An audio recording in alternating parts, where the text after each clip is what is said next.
Hi, my name is Matthew Rollison. I'm a public health nurse with the Tacoma-Pierce County Health Department, and I'm going to talk to you about flu today.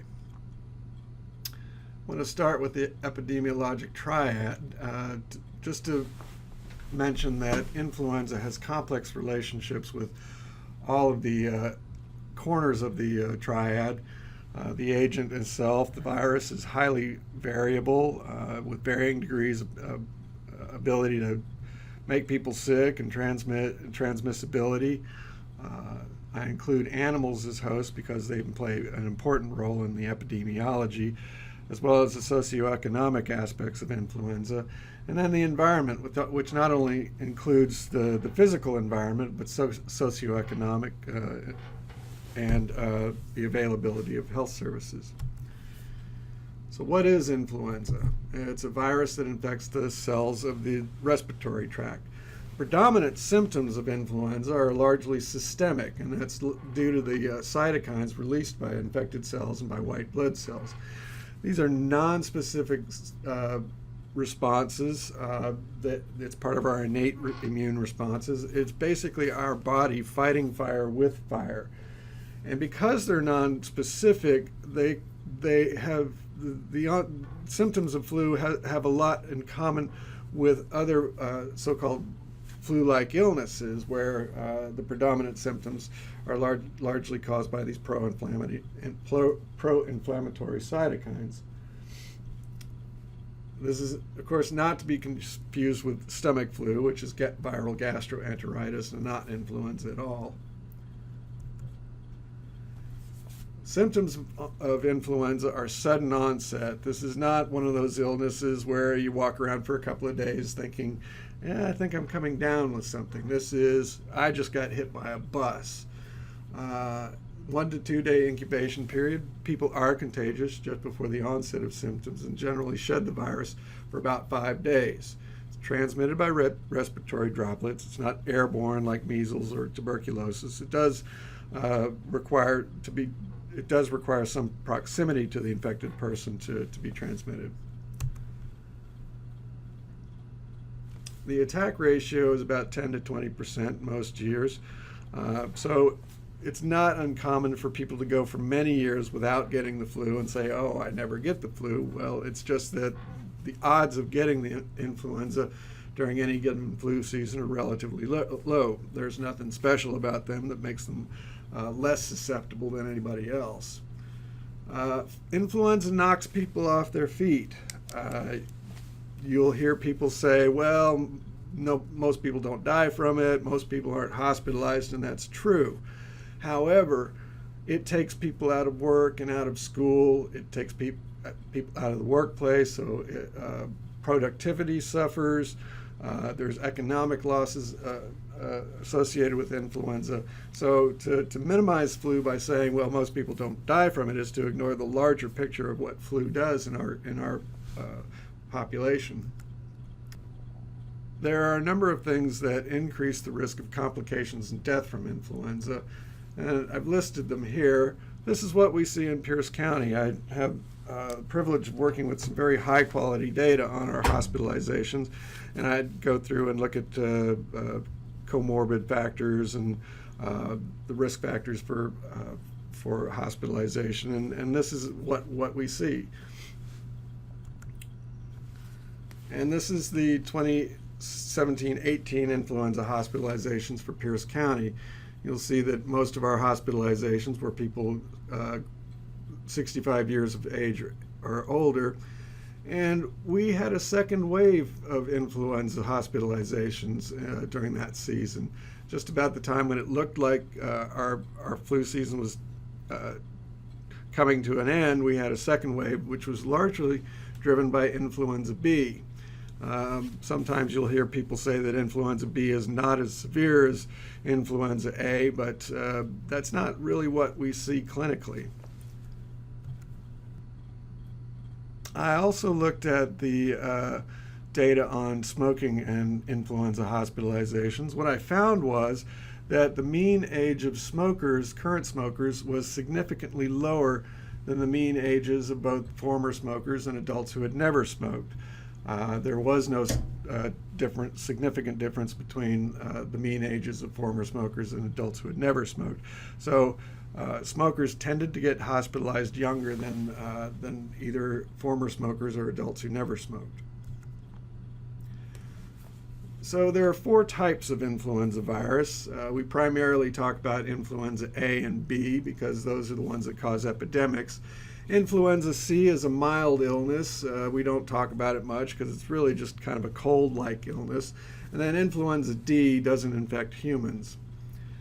Influenza A can infect both birds and mammals, and influenza B only infects humans. So what are those H's and N's? H is hemagglutinin. It's the molecule on the surface of the virus that allows it to attach to the cell it's going to infect. Neuraminidase is a molecule on the surface of the virus that allows it to escape from the cell in which it is replicated. There are 18 hemagglutinin subtypes and 11 N subtypes. Most of them are found in birds. There are a few that have only been found in bats. Influenza viruses are shed in the feces of birds, and this is kind of an important factor when you look at avian influenzas. So this is a cartoon of a flu virus. What I want to call your attention to is what's inside the flu virus. Influenza has a segmented genome. There are 8 genome segments that code for 10 proteins. This will become important when we talk about how influenza evades our immune system. So influenza viruses can have very long names, and it can be kind of confusing to try to understand what all of those components of the name mean. So in the first designation in the name of a flu virus is whether it's influenza A or B. Second is the animal in which it was from which it was isolated. If it's a human influenza, it doesn't say human. The location, so where geographically was this found, the strain number, the year it was isolated, and then the hemagglutinin neuraminidase if it's an influenza A. I've listed a couple of examples here. The first 2 are the viruses that were selected as reference viruses for the 2018-19 influenza virus. And then the second 2 are avian influenzas that were found right here in Washington State. I'm going to mention these a little later on. So when we consider the impact of influenza on our society and the population, you also have to take into consideration its impact on animals. Influenza infects animals with which we have close relationships and we have some dependence on. And I'm talking here about particularly about poultry and swine. Humans are not usually infected with avian or swine influenza viruses, and avian and swine influenzas are usually not easily transmitted from humans to other humans. Birds have different types of receptors in their airway than humans do. Pigs have both types of receptors, the type of receptors that birds have and the type of receptors that humans have. And this plays an important role in, again, how influenza viruses can evade our immune responses. One of the ways that influenza evades our immune responses is antigenic drift. This is a process that occurs continuously. The gene that codes for hemagglutinin, the molecule on the surface of the virus, mutates very quickly, and it accumulates these point mutations over a relatively short period of time. This changes the shape of the hemagglutinin molecule, and it reduces the ability of our antibodies to bind to it and neutralize the virus. One of the things that limits influenza vaccine effectiveness is this drift. The drift can occur from the time the reference viruses are selected for the seasonal influenza vaccines and the time that those vaccines are marketed. Another mechanism by which influenza viruses evade our immune responses is antigenic shift. As I said before, influenza viruses have a segmented genome. as long as a cell is infected with a single influenza virus, that virus will replicate and create copies of itself. If a cell is infected with two different influenza viruses, it's like shuffling a deck of cards and dealing an infinite number of hands. And all of these are what are novel viruses. They've never been seen before. It's a combination of influenza genes that has never been seen before. And at a population level, these are viruses to which nobody has immunity. And these are the pandemic viruses. Pigs can play an important role in this because they have both types of sialic acid receptors, the types that are found in birds and the types that are found in humans. This is the family tree of the 2009 pandemic H1N1 virus. This is the product of several reassortments that occurred over several decades. Each line on this graph represents a gene segment, and the clusters represent individual viruses. You'll notice at the bottom, the blue lines are human H3N2. This is the same virus that circulates today as our seasonal influenza virus. There are a number of characteristics of pandemic viruses that make them especially dangerous. Again, the population has little or no immunity to these viruses because they're new. They tend to have higher attack rates than seasonal influenza viruses. They spread across the globe very quickly. H1N1 spread pretty much around the world in a matter of a month. And they tend to affect younger adults. So rather than the typical U-shaped mortality curve that we see during seasonal influenza with high mortality in the very young and the very old, there's usually a higher degree of mortality in younger adults. Pandemic flu viruses replace the previously circulating seasonal influenza viruses. So we all know about the 1918 H1N1 flu virus, the so-called Spanish flu that killed millions of people worldwide. It replaced the previously circulating flu virus and became the seasonal virus until 1957, when it was replaced by the Asian flu, H2N2. That virus circulated as the seasonal virus until 1968, when it was replaced by the Hong Kong flu, H3N2, which is still the descendants of which are still circulating today. In 1977, H1N1 reemerged. It was called the Russian flu. I'm not sure if that's because it actually came out of Russia or it was during the Cold War, so we blame the Russians for it. H1N1 co-circulated with H3N2 until 2009, when it was replaced by the pandemic H1N1 that currently circulates as a seasonal influenza virus now. You'll notice that the estimated mortality from 2009 H1N1 pandemic was lower than previous pandemics. What we need to look at here is not how many deaths occurred, but who died as a result of 2009 H1N1. Mostly young people. 80% of deaths worldwide were people under 65 years of age. In the US, 75% of people who died from H1N1 were between the ages of 18 and 65 years, and only 9% of people who died were 65 years of age or greater.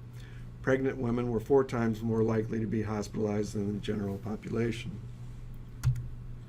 We saw that here in Pierce County. You'll notice that in 2009-2010, there were only 12 deaths, whereas during the last flu season, 2017-18, we had 31 deaths here in Pierce County. But look at the age distribution. Most of the deaths in Pierce County during the 2009 pandemic were young adults, people 18 to 64 years of age. In other flu seasons here in Pierce County, most of our deaths are people 65 years of age or greater. So years of potential life lost before age 75 is a calculation based on the age at which a person dies, subtracted from 75 years of age.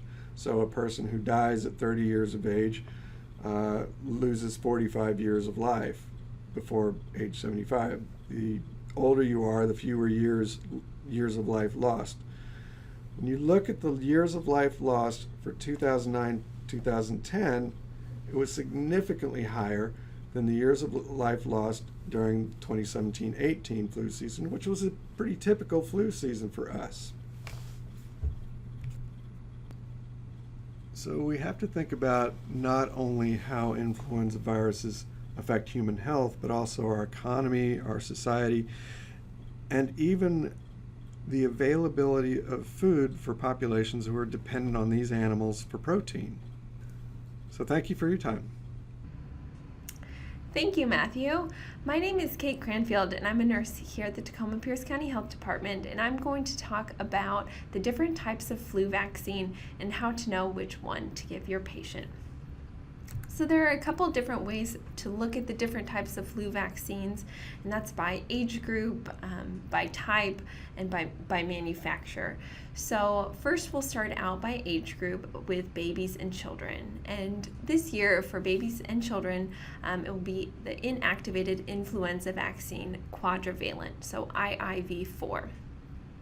For babies, there's going to be 2 products available in Washington State, which Akiko is going to be talking about later in this presentation. And those 2 vaccines are for 6 to 35 months, and they are an egg-based manufacturer, so that means when these vaccines are created, they are made in egg cells. And the dose depends on which type of product you're giving. So there's a 0.25 milliliter dose and a 0.5 milliliter dose. And both of those are, full doses for that age group. And they are only available in the single dose syringes, which are preservative free. For those children who are 36 months and older, it's again the quadrivalent IIV, which is again egg-based. It's only a 0.5 milliliter dose, and you can get this in multi-dose vials, which does contain a preservative, and the single-dose syringes, which is preservative-free. This year, the LAIV Flu Mist, a live attenuated intranasal influenza vaccine, is back, and this is an egg-based vaccine like the previous ones I was talking about, and it's also quadrivalent, so that means it covers the 4 different strains of flu, 2A and 2B, and it is approved for use this flu season, and it was not approved for last flu season. It's licensed for people aged 2 to 49 years old, and it is noted that there are more contraindications to this vaccination compared to the injectable form, so there is a longer screening form, which you will see up on the screen.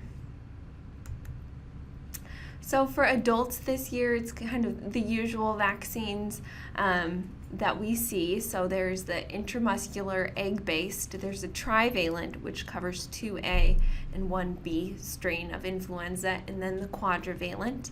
This is the majority of products that you'll see on the market.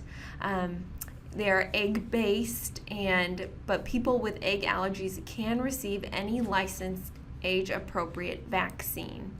So severe egg allergies should only be vaccinated in a healthcare setting, but they still can receive this vaccine. For adults, there are a few other vaccine options as well. One being the intradermal influenza vaccination, which is licensed for people 18 to 64 years old. It is quadrivalent and egg-based. The difference is obviously the route of administration being intradermal compared to intramuscular.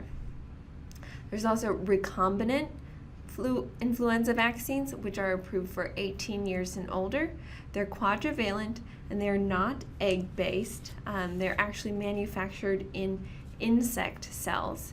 These are potentially more like the circulating flu virus than egg-based virus, because there is a slight shift that the egg-based viruses go when they're inside the egg cell during manufacture. The third one is the cell-based influenza vaccine, which is approved for 4 years and older. It's quadrivalent, and again, not egg-based. It's grown in cultured mammalian cells, and again, is potentially more like circulating flu virus than those grown in eggs. For older adults, there are a couple additional options, one being the high-dose influenza vaccine, which is approved for folks 65 years and older. It has been shown to produce a stronger immune response in individuals who receive it, and the increased level of protection is still being studied, and therefore ACIP has not provided a preferential recommendation for this vaccine for this age group. There's also adjuvanted influenza vaccine, which is approved for 65 years and older. And this is where during manufacture they add an extra ingredient to the vaccine to increase the immune response. So with all of these vaccines, how do you know how to pick the right one? There are a few considerations, as the Vaccines for Children program for children only orders certain vaccines, so you might be limited based on that. Sometimes your organization will also just select a limited number of vaccines to reduce the differential you have to go through to pick the correct one. But our recommendation is that you screen every person coming in for an influenza vaccine. You can see the screening form for the injectable flu vaccine is much shorter than for the flu mist. This vaccine, or this screening form, can be found on immunize.org. And it just rules out any contraindications a person would have to the vaccine. So there are fewer contraindications for the injectable compared to the longer list for the LAIV. And then also make sure that the vaccine is appropriate for your patient's age. So screening for contraindications and appropriate for age. As far as timing and when to give in the clinic, it's advised that you give as soon as you have vaccine available. Akiko is now going to present on the 2018-19 seasonal influenza vaccines, the CDC and ACIP recommendations, and what the VFC program is offering this year. Thank you, Kate. Hi, my name is Akiko. I'm an immunization promotion team nurse here at Health Department. In this presentation, I am talking about CDC, ACIP flu vaccine recommendation, and VFC program flu vaccine information. CDC and ACIP stated routine annual influenza vaccination is recommended for all persons aged 6 months or older who do not have contraindications. A licensed, recommended, and age-appropriate vaccine should be used. CDC also said healthcare providers should offer influenza vaccination as soon as it is available. Vaccination should continue to be offered as long as influenza virus are circulating and an expired vaccine is available.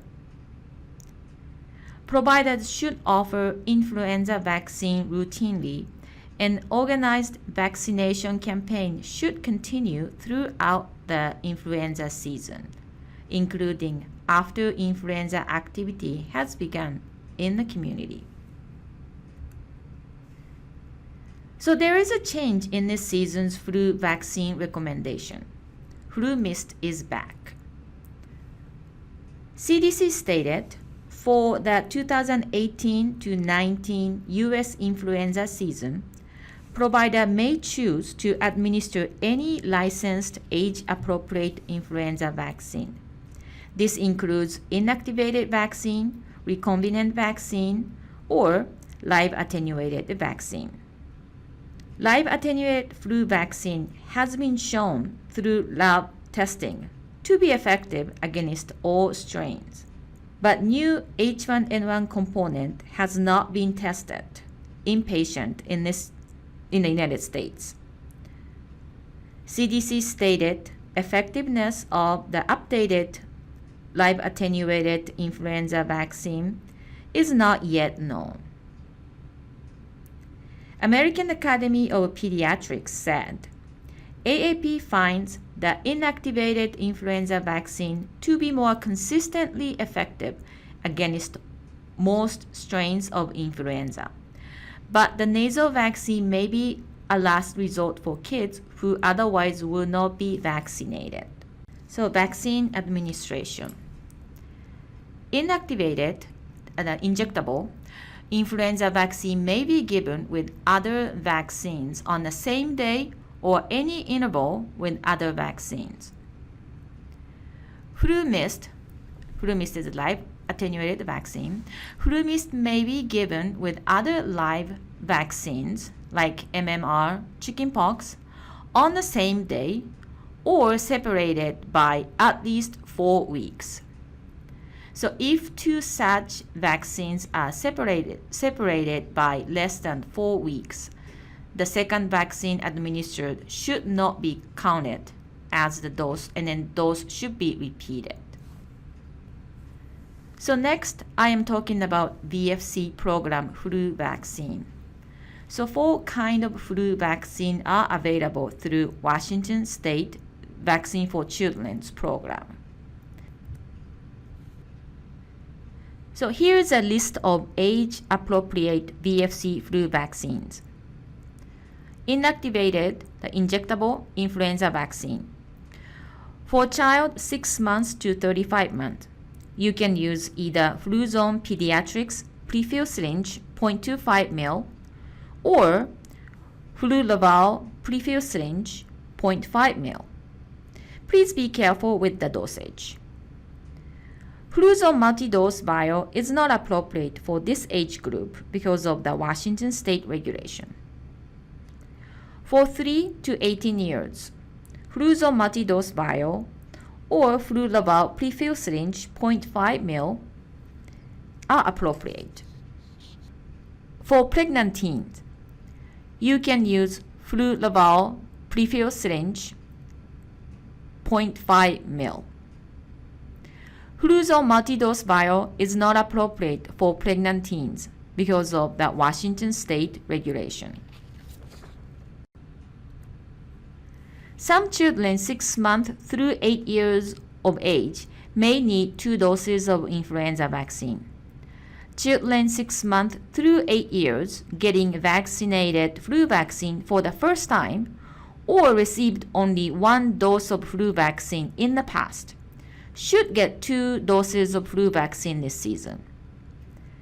The first dose should be given as soon as vaccine becomes available, and the second dose should be given at least 28 days after the first dose. All children who have received 2 doses or more flu vaccine at any time only need 1 dose of flu vaccine this season. When you order VFC program flu vaccine, please limit your order a 30-day supply at a time. If you need larger order for flu clinic, please contact state VFC program and make a comment when you order. You can submit your flu vaccine order as needed regardless of your regular vaccine order schedule.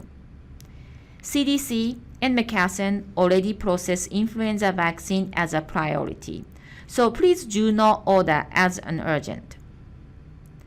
Flu mist is going to be very limited supply this year, so please follow the state VFC program's ordering instruction. Influenza vaccine information statements are no longer updated every year.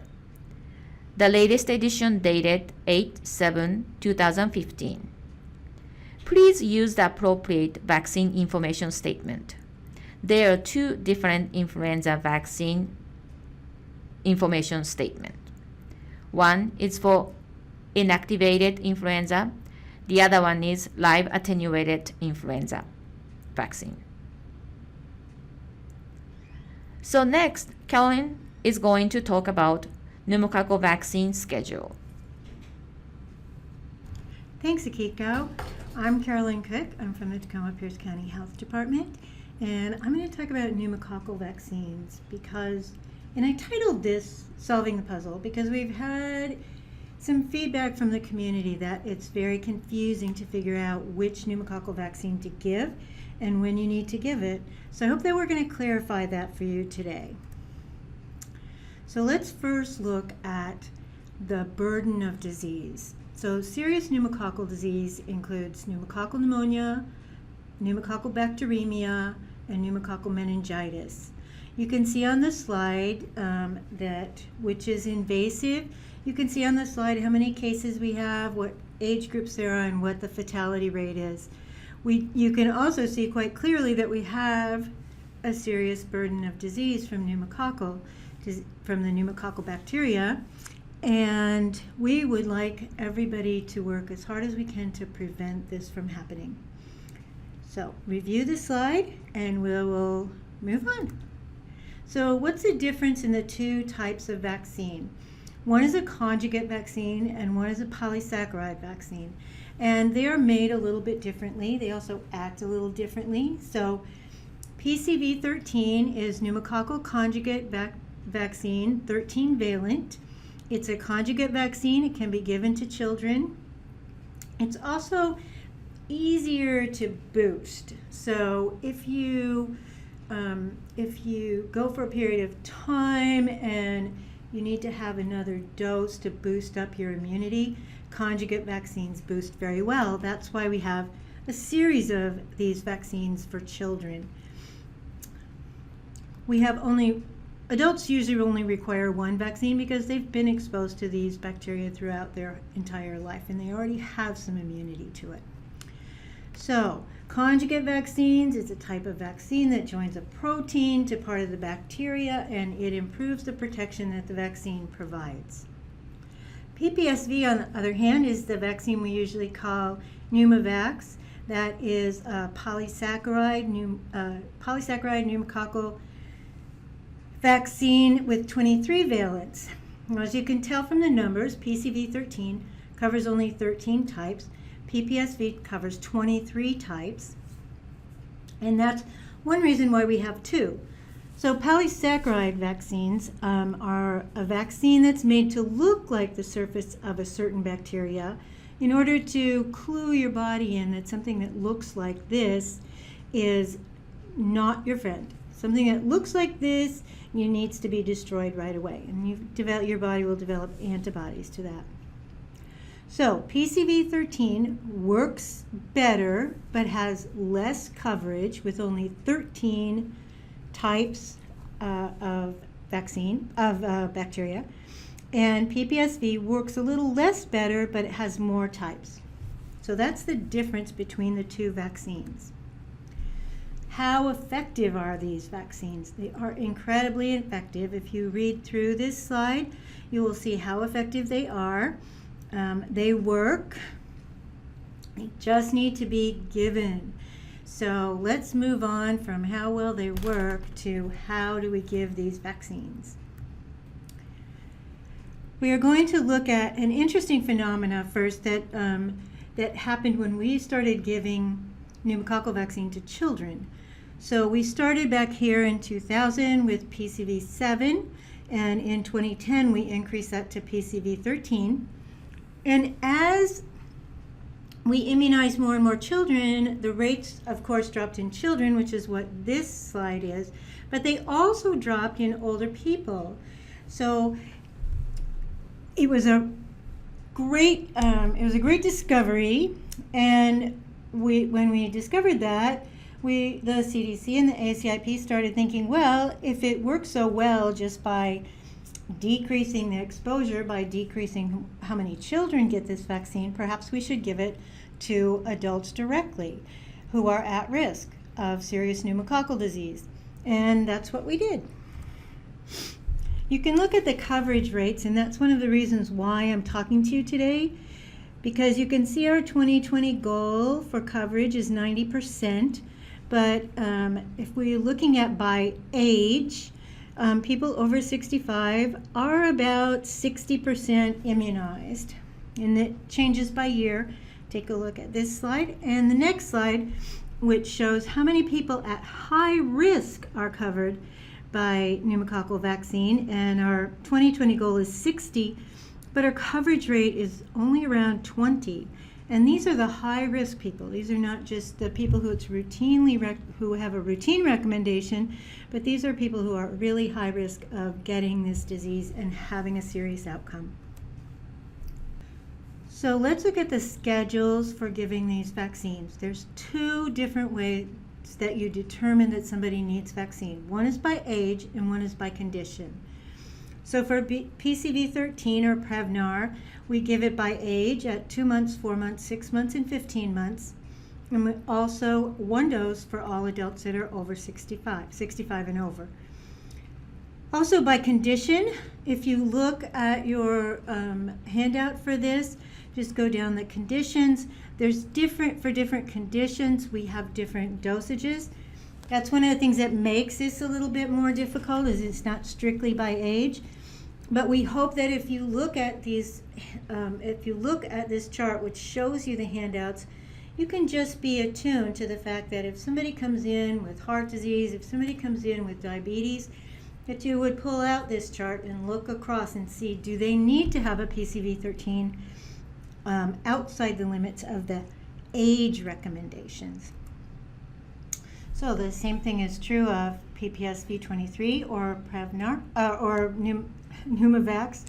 So by age, you get one dose after you're 65 years of age. By condition, you can see that there's different ways that it's given and different frequencies that it's given. So please look under your condition on the handout and look across and determine what your patient might need and when they need it. That's very clearly spelled out. But you don't have to remember all this. You just have to consult one of the handouts that we've given to you. Remember that polysaccharide vaccines cannot be given to children under 2 years of age. They do not work in those children. So all of Pneumovax starts at age 2. So the chicken or the egg, which dose do you give first? Just remember 13 comes before 23. You always want to give 13 first, and then you can give 23 sooner. So if the patient comes in and has already had 23, and you need to determine when they get 13, you need to wait an entire year after they got their 23 to get their 13 dose of 13. That's why we want you to give 13 first, because it comes before 23. Now we're going to do some scenarios. You can use your handouts, you can use them to try to figure these out, and then move on to the slide which will give you the answers. I don't think I need to go over these. The questions are there, the answers follow them. Please try to figure them out on your own using the tools that we've supplied for you. That's what you're going to need to do in the office. If you have questions after this, you're welcome to email me at ccook@tpchd.org, and I'd be very happy to talk to you. I hope this has clarified things for you a little bit about pneumococcal vaccines, and we can increase the rates in all of our offices. Thank you.